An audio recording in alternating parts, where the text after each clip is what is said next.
sorry to disappoint, but I won't be having a story that I had just, no food at home or only 10 rupees left. I don't have that kind of story, yeah? It was a very, very typical Indian middle class, yeah? Very typical Indian middle class. My father was a banker. He was with the central bank of the country. My mother was a homemaker. And for us, childhood was about, looking back, it was a very happy childhood. It was about playing, yeah. And as most young Indians had an aspiration to become a cricketer. And our house was full of books. We didn't go on foreign jaunts, yeah, but we had a very happy, summer used to be traveling across the plains of India, going to our grandparents' place, yeah. And the childhood was about a lot of sports and a lot of reading. And that's what it was. Looking back, it was a very happy childhood. Pretty carefree, yeah. It's not in any way spoiled by luxury, but happy memories. That's what a childhood was all about. Did that actually help to shape the way you grew, and you seem a very happy, relaxed person today?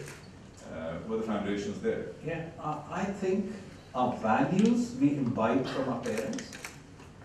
Our dad had a lot of influence on me, yeah, about integrity, hard work, all those things one imbibed from him.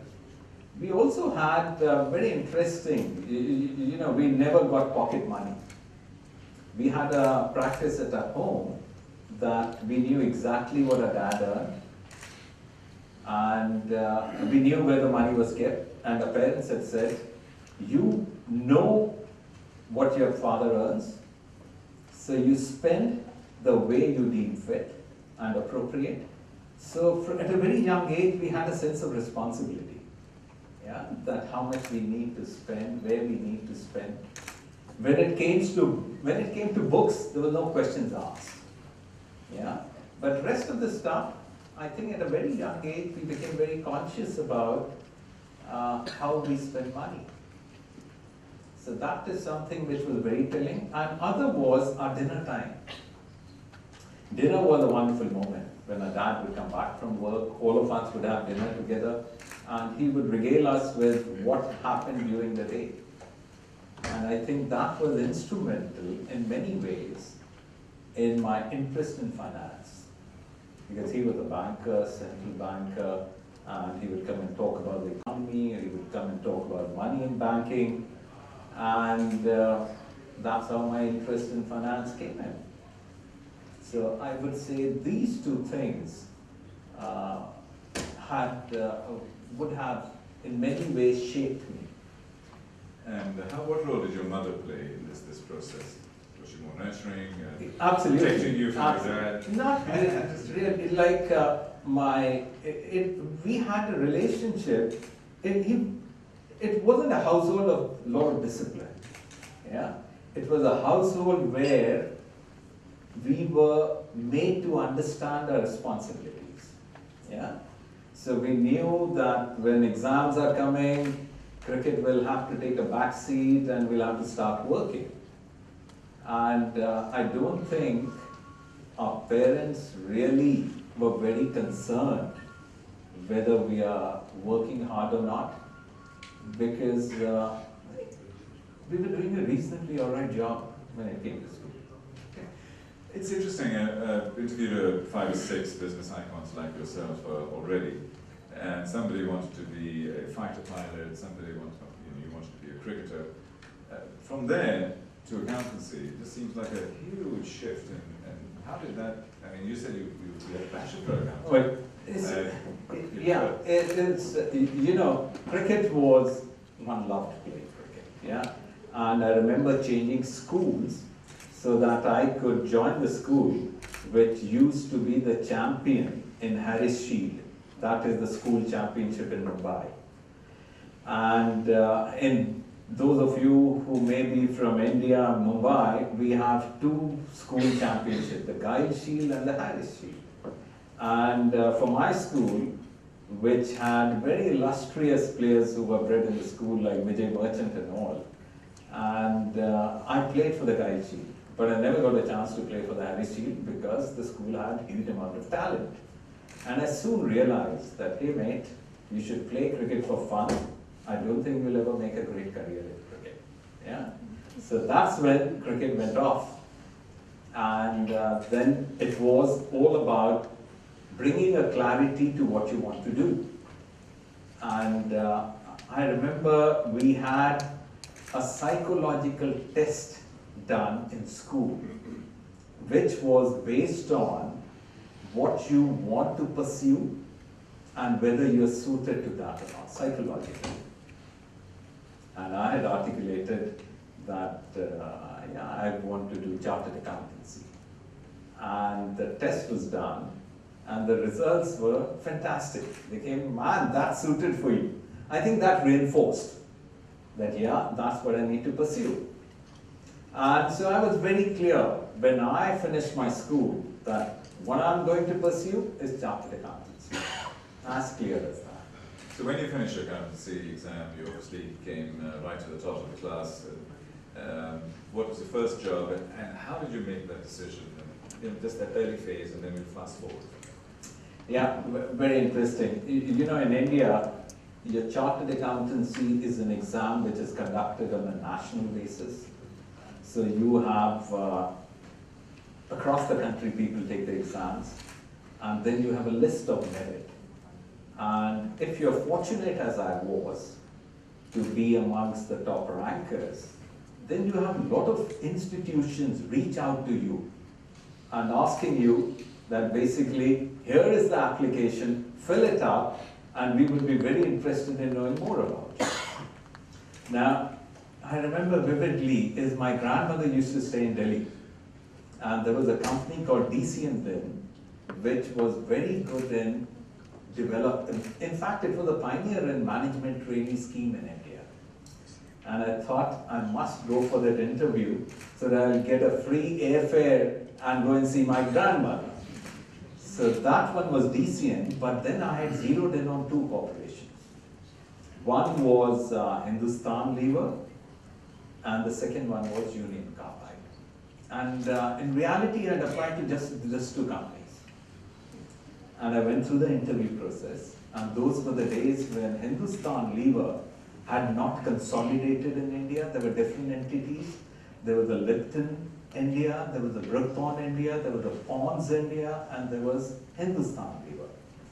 And they offered me a job with Lipton in Calcutta. And here was I, a Mumbai lad, and Union Carbide, which was that time as big a company as Hindustan Lever in India, offered me a job in Mumbai. So it was really no choice at all. So I opted for Union Carbide. That's how my journey started. And you started in the finance area? I started in finance, yeah. I got to tell you the story because this gentleman had, I would say, had an impact on my career. I joined corporate finance. Why corporate finance? Because those days corporate finance was like what investment banking is today. Yeah, the sexy part of finance. And I was there for 6 months in corporate finance at the corporate headquarters of Union Carbide, when one day my chairman called me up, a gentleman called Vijay Gokhale, whom I hold in very high esteem. And he called me and said, we had a chat. That was my first big interaction with him. And he said, you should go and learn business. And I asked him, how would you suggest I learn business? He said, you should join audit. And I said, I had finished my audit when I was doing my articles. I have no more interest in audit. He said, no, that's the only way you will learn business. Because Union Carbide had different divisions. It had consumer products, industrial products, chemicals, plastics, agriculture, marine products. He says you won't be able to learn business sitting in the corporate office. You have to go there, learn the operations, learn the business. And I said, what if I don't like audit? He said, okay, that's the promise. If you don't like audit, in 6 months' time, Drop me a note, I'll take you back. I said, that was a fair deal. So I went to audit. And that's where my love for business commenced. I think within a year's time, I was absolutely clear that I want to run a business as opposed to running a function. Interesting. Now, one of the interesting stories as far as Union Carbide is concerned is when we had the disaster in Bhopal. Yeah. You were working in a team there. Could you tell us a wee bit more about it? Bhopal was a huge tragedy. I still vividly remember that when the first information came in of the gas leak in a Bhopal facility, and we all were thinking about that, yeah, maybe some people in the workers in the factory have got affected, what would be the damage to the factory, the insurance claim, and so on and so forth. And it's only later in the day, that was the day before 24/7 television news, yeah. This was December of 2004. And then the news started coming in, and later on we came to know what a ghastly tragedy it has been. And within about 2-3 weeks, I remember I was pulled out, and I was asked to join the crisis team in Bhopal. Now this by then had become the focus of global attention. It was such a huge magnitude. And I remember landing in Bhopal. Because the situation was so volatile, for 6 months we used to move under police protection. Yeah, because there was a risk that Union Carbide managers might get lynched. Now I was in the crisis team for about a year and a half. And during this period, we handled the investigation, the litigation is both in India and in the US, is separation of our employees, rehabilitation of victims. While it was a huge tragedy, for me personally, it was an amazing learning curve. It was a very small crisis team, and I was the junior most member of the team, virtually a flunky, yeah.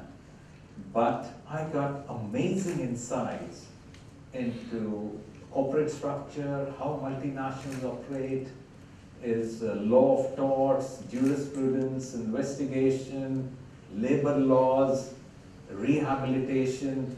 It was absolutely an experience of a lifetime.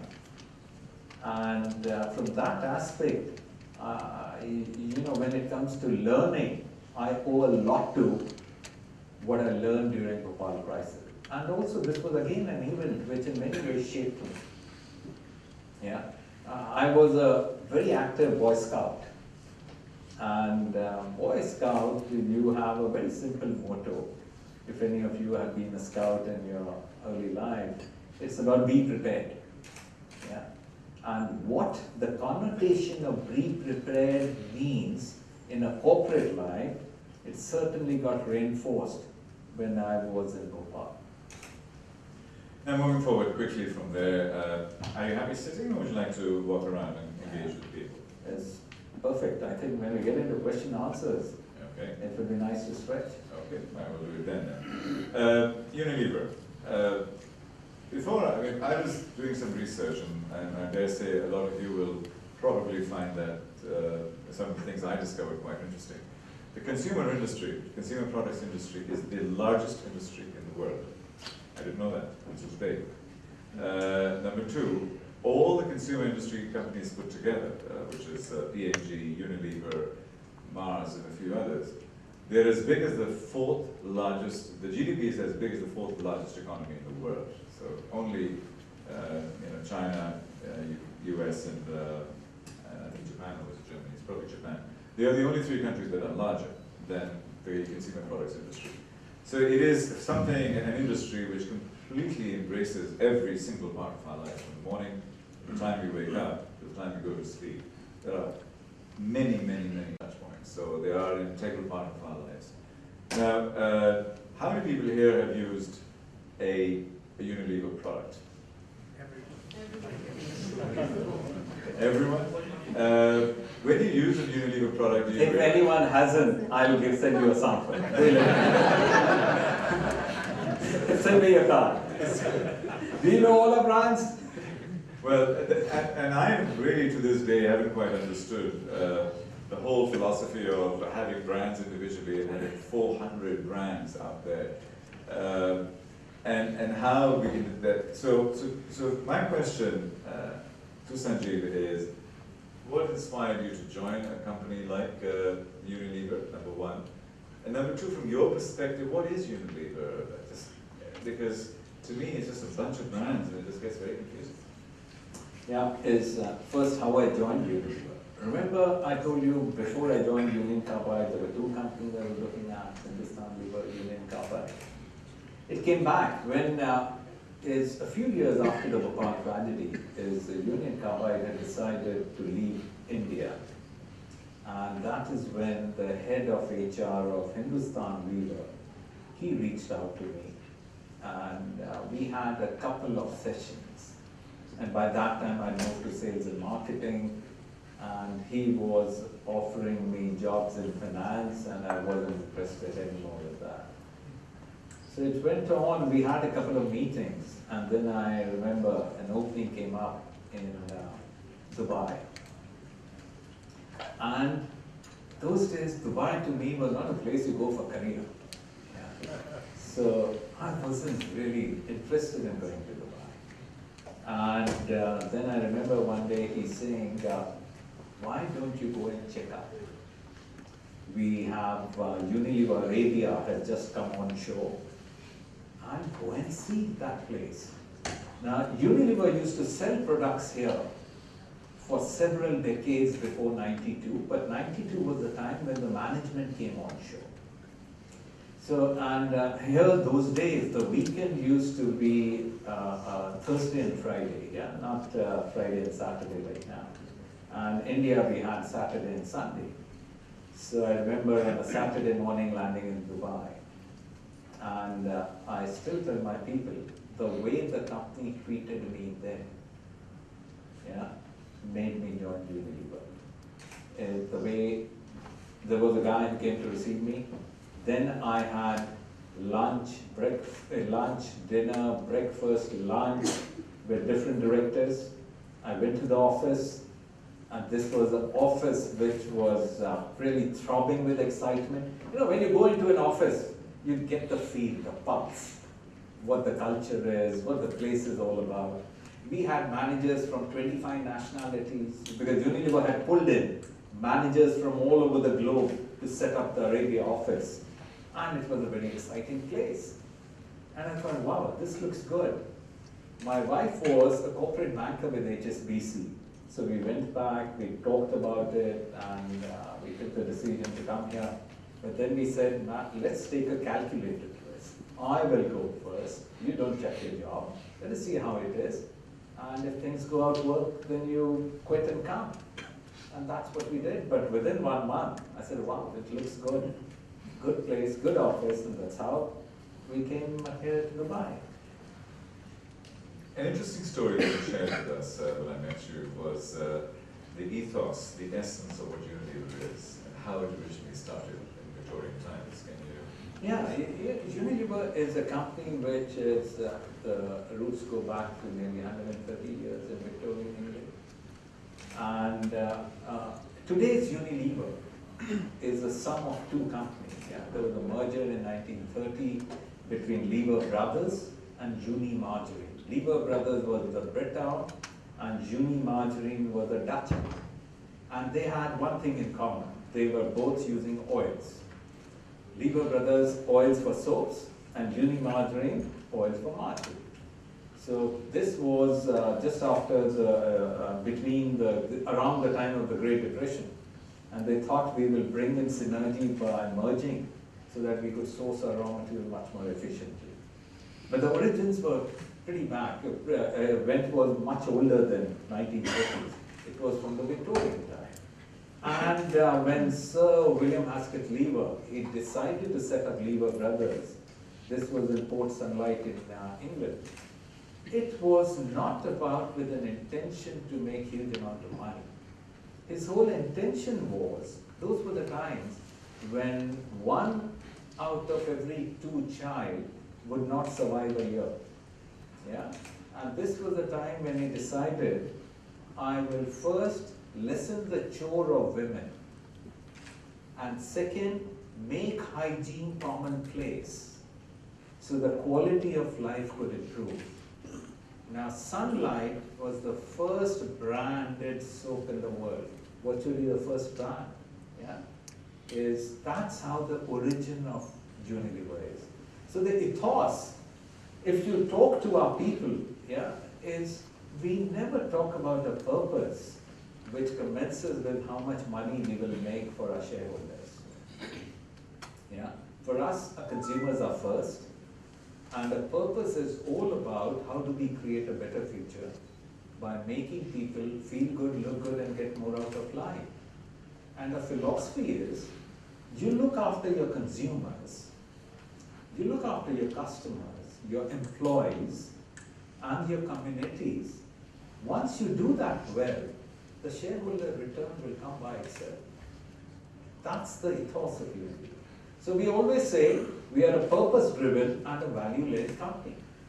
And those values exist to this day, because I remember reading a book by Horace and Collins in the 1990s, Built to Last. Yeah. And that's exactly what they were talking about, the difference between good companies and great companies, and the difference with values.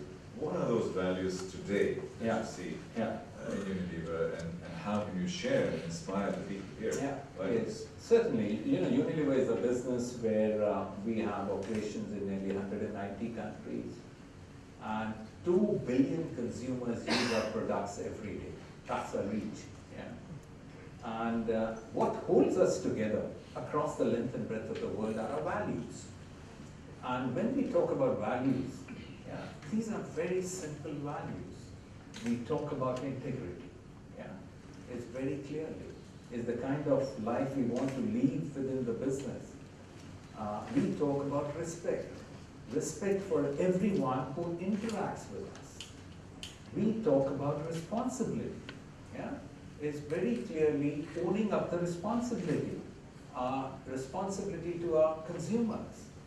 Yeah. And we talk about pioneering spirit. You know, Unilever was built, many categories, many segments of the market have been created by Unilever. And this has been done by the previous generations and continues to date by bringing in innovation, creativity, and that's where the pioneering spirit is. Yeah. So these are the values which bind us together and what makes Unilever, Unilever today. Let's get into the guts of the business that you're running here. Yeah. How many people work for you? See, we have about 4,500 people who work directly for us. But if you go by, there are many people, like we have hundreds of distributors. If I were to give you an idea, there are about 1 million retail outlets in this region, our region, Middle East, North Africa. Yeah? And we reach 400,000 outlets directly. So we have thousands of salesmen who go and sell our products, working for our distributors. Similarly, we have suppliers dedicated to us. So our estimate is that for every 1 employee directly employed by us, there are about 10 people whose earnings come exclusively from Unilever, who are part of our value chain. So if you were to look at it from that lens, then we are talking about nearly 50,000 people. And then if you were to look at it from a household lens, about 250,000 human beings whose lives are impacted, is directly by how Unilever performs in the region. This I'm not talking about consumers. Of course, we have millions of consumers who use our products. But this I'm talking about livelihoods. Yeah, it comes from Unilever. You're a $2 billion company. From what I understand, the 80-20 rule works, the Pareto's law works here too. Which are your top performing brands which take the largest portion of that. You know, we are fortunate in 75% of our turnover, we are the market leaders. So we have very strong positions. Say, let me start by getting up in the morning. We are the leaders in oral care. So you would brush your teeth with Signal or Close-Up. Yeah. Then we are the market leaders in beverage. You would want an energizing cup of tea to start your day. So you have a choice, you have Lipton or you have a Brick Pond. Then you would want to take a shower. Yeah. We again give you a choice as market leaders. You have Lux, you have Dove, you have Lifebuoy. Yeah. Then you want to wear a nice crisp shirt. It would have been cleaned by Omo. And you want a nice fragrance on your clothes. So you would have Comfort as a fabric conditioner. Yeah. And while taking a shower, you want to have obviously wonderful hair. So you have Dove. Doesn't apply for me, unfortunately. Yeah. Is because you didn't use our brand. Actually, because I use your brand too much, that's why I lost. We have a variant which is just made for preventing hair fall. Yeah. And then you have Sunsilk, you have Clear. Yeah. So when you come out, you want to have a nice smooth skin. So you have hand and body lotions. You have Vaseline. Yeah. And if you want to look even more beautiful, there's a wonderful brand called Pond's. Yeah. So throughout the day, we would be engaging with you. Yeah. So there are several categories in which we are the leaders, and we live by a purpose. We try to enrich your life. So on the one side, it's extremely impressive that you permeate all aspects of lives. On the other side, I think to myself, how intrusive. You obviously bombard us with these messages. Your advertising is brilliant, your marketing is outstanding, and we can't afford to walk out without using Sunsilk in the morning or wearing a shirt smelling of comfort. So are you just creating this unnecessary, irrelevant need that we don't have? That would be really the arrogance if I say yes.